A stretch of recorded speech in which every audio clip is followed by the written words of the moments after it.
नमस्कार विद्यार्थी मित्रांनो, मागच्या व्हिडिओमध्ये आपण या ठिकाणी standard form of quadratic equation पाहिले.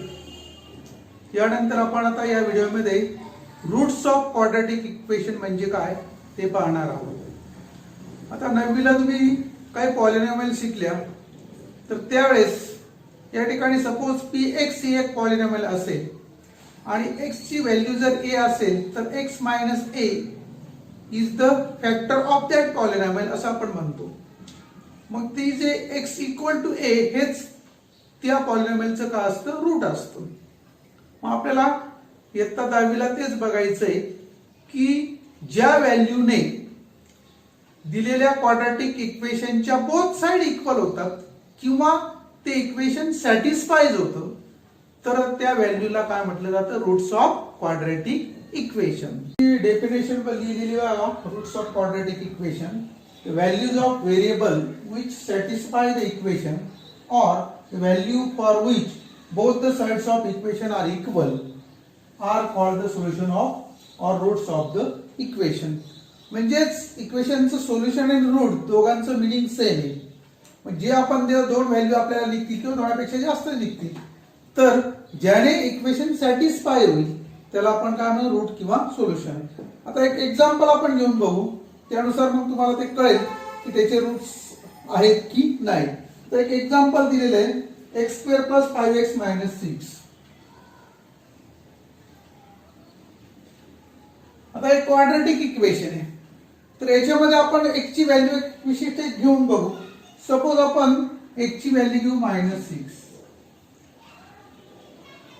मग हे रूट्स येते की नाही आपण ठरवू. मग आता हे इक्वेशन याच्यामध्ये आपल्याला x ची व्हॅल्यू किती टाकायची, -6. मग इथे येईल -6 bracket square plus 5 into bracket -6 -6 equal to 0. मग -6 चा स्क्वेअर किती झाला, 36 प्लस आता हा या ठिकाणी 5 इंटू -6 हा प्लस मायनस याचं काय मल्टिप्लिकेशन मायनस आहे. मायनस काय होईल तो 30. हा -6 इक्वल टू 0. 36 -30 -6 किती झाला, -36 इक्वल टू 0. 36 -36 0 equal to 0. आता बोथ साइड्स इक्वल आल्या बघा. इथेच आपण डेफिनेशन लिहिलेली की जर त्या ठिकाणी बोथ साइड्स जर इक्वेशनच्या इक्वल येतील तर ते काय असतं, त्या इक्वेशनचं रूट्स किंवा सोल्युशन. आता इथे ही व्हॅल्यू आली म्हणजे therefore x equal to -6 is the roots of given quadratic equation.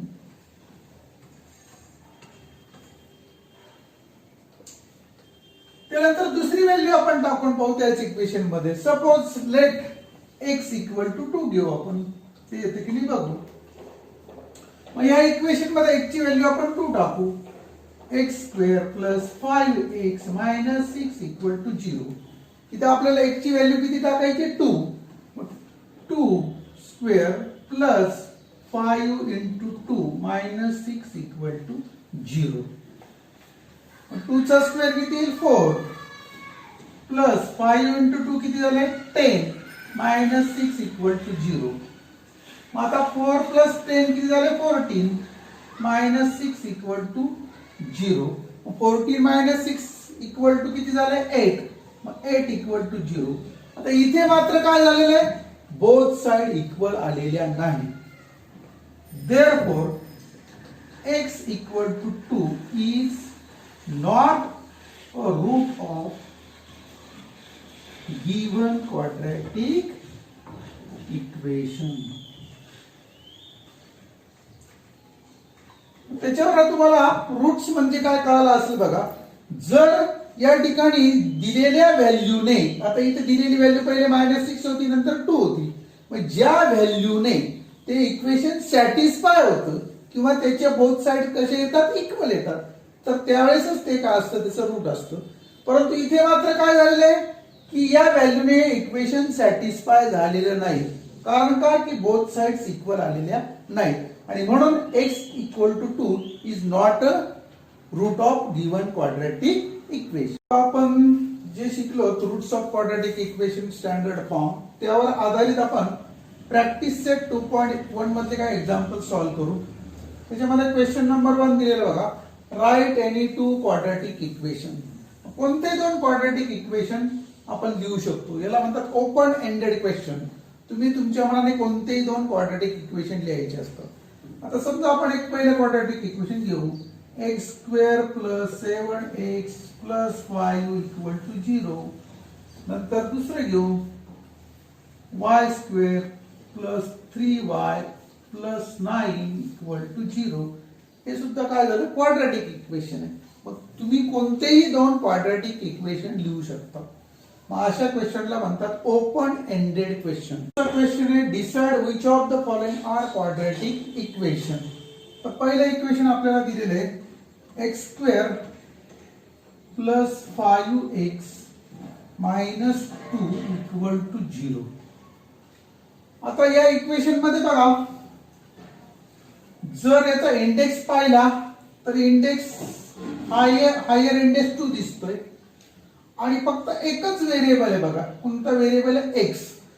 मग जर व्हेरिएबल एकच असेल, ओनली वन व्हेरिएबल, आणि हायर इंडेक्स हा जर मात्र 2च असेल, तर त्यावेळेस ते काय असतं, quadratic equation. Therefore here only one variable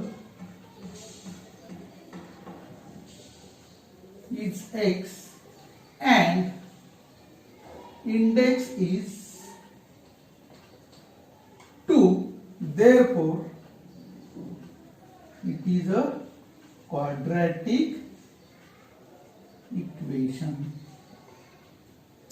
आपण पाहिलं होतं क्वाड्रॅटिक इक्वेशन म्हणजे काय, तर त्या इक्वेशन मध्ये फक्त एकच व्हेरिएबल पाहिजे आणि त्याचा इंडेक्स म्हणजे कोटी, ती किती पाहिजे, हायर इंडेक्स 2च पाहिजे.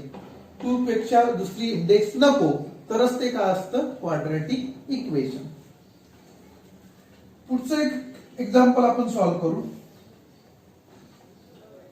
y square plus 1 upon y equal to 2. आता इथे या इक्वेशन कडे जर आपण पाहिलं तर सहजपणे तुम्ही लगेच सांगाल, सर इथे ते एकच व्हेरिएबल आहे आणि त्याची इंडेक्स पण 2 दिसते. परंतु हे जर आपण सॉल्व्ह केलं तर हे इक्वेशन कसं तयार होतं आपण बघू. बघा, आता हा y इथं काय डिनॉमिनेटरला आहे. मग आपण काय करू, या इक्वेशनला प्रत्येक स्टेपला आपण 2 ने y ने मल्टिप्लाय करू. याला y ने मल्टिप्लाय केल्यानंतर y into y square plus 1 upon y into y equal to 2 into y. मग आता इथं y इंटू वाय स्क्वेअर किती आला, y क्यूब, प्लस इथं y कॅन्सल करायला 1 आणि हा काय झाला 2y. ते जर आपण असं स्टँडर्ड फॉर्म मध्ये लिहिलं तर असं येईल, y cube minus 2y plus 1 equal to 0. बघा इथे आता जरी व्हेरिएबल ओनली 1 आहे y, परंतु इंडेक्स मात्र काय आहे, 3 आहे. त्यामुळे this is not a quadratic equation. त्यामुळे इथं काळजी घ्यायची. इक्वेशन जरी आपल्याला दिसतं डोळ्यांना की नाही हे दिसतंय बा क्वाड्रॅटिक, परंतु ते क्वाड्रॅटिक असेलच असं नाही. ते आपल्याला काय करावं लागेल, सॉल्व्ह करून बघावं लागेल आणि नंतरच ते ठरवायचं की ते क्वाड्रॅटिक आहे किंवा नाही. मग इथे इंडेक्स किती आला, 3 आला. मग इथं here maximum index is 3 and only one variable y, therefore it is not a quadratic equation. का नाही आलं, कारण त्याचा इंडेक्स किती आलाय, 3 आलाय. आपल्याला इंडेक्स किती पाहिजे, 2 पाहिजे. इंडेक्स 3 आल्यामुळे हे क्वाड्रॅटिक इक्वेशन नाही. यानंतर आपण पुढचा क्वेश्चन बघणार आहोत.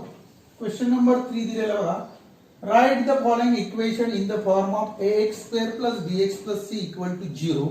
Then write the values of a b c for each equation. ax square plus bx plus c equal to 0 means it is a standard form. आपल्याला दिलेलं इक्वेशन स्टँडर्ड फॉर्म मध्ये लिहायचंय आणि नंतर मग कशाच्या व्हॅल्यू लिहायची आपल्याला ए बी अँड सी च्या. तर पहिलं इक्वेशन आपल्याला दिलेलं बघा 2y equal to 10 minus y square.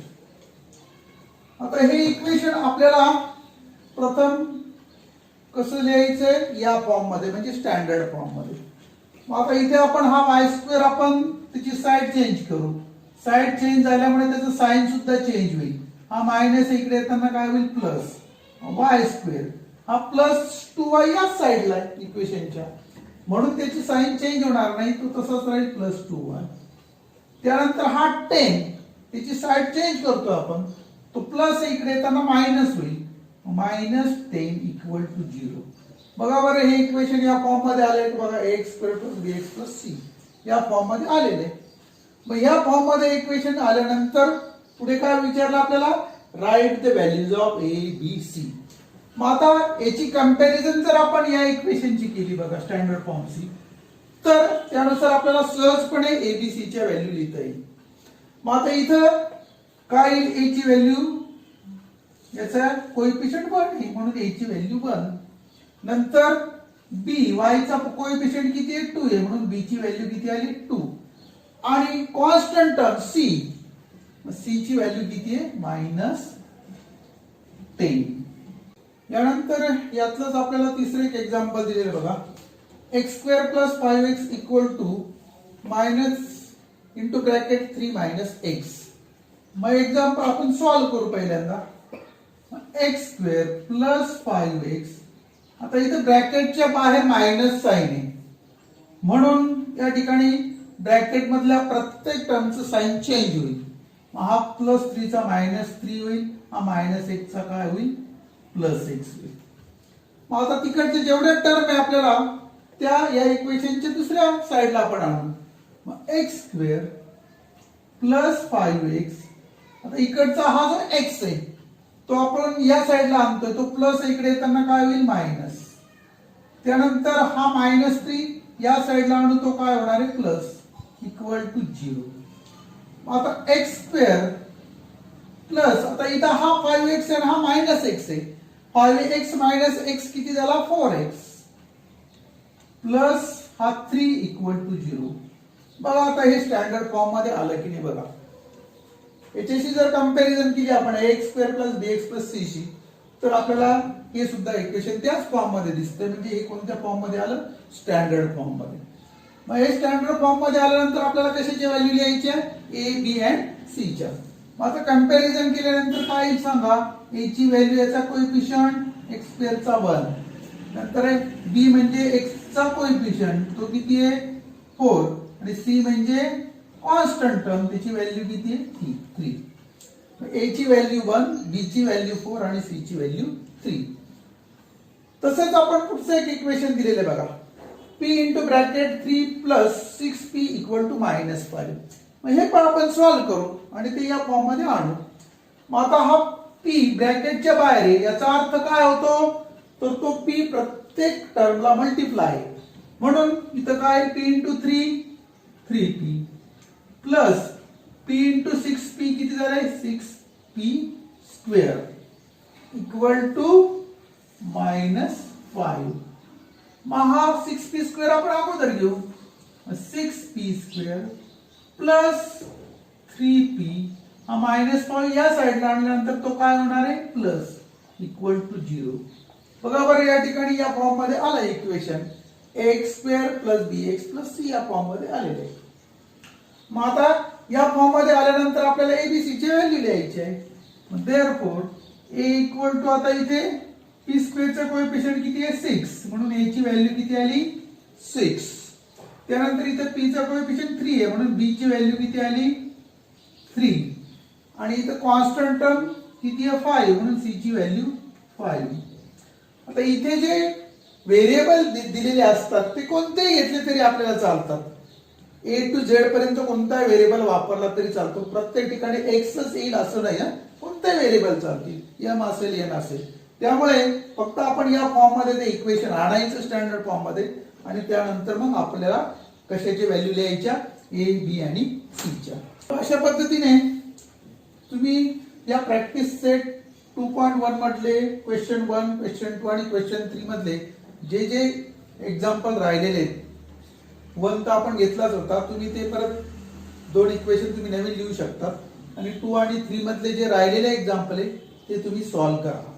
Video आवडला असेल तर लाईक करा आणि पुन्हा असे व्हिडिओ पाहण्यासाठी आमचं चॅनल सबस्क्राईब करा.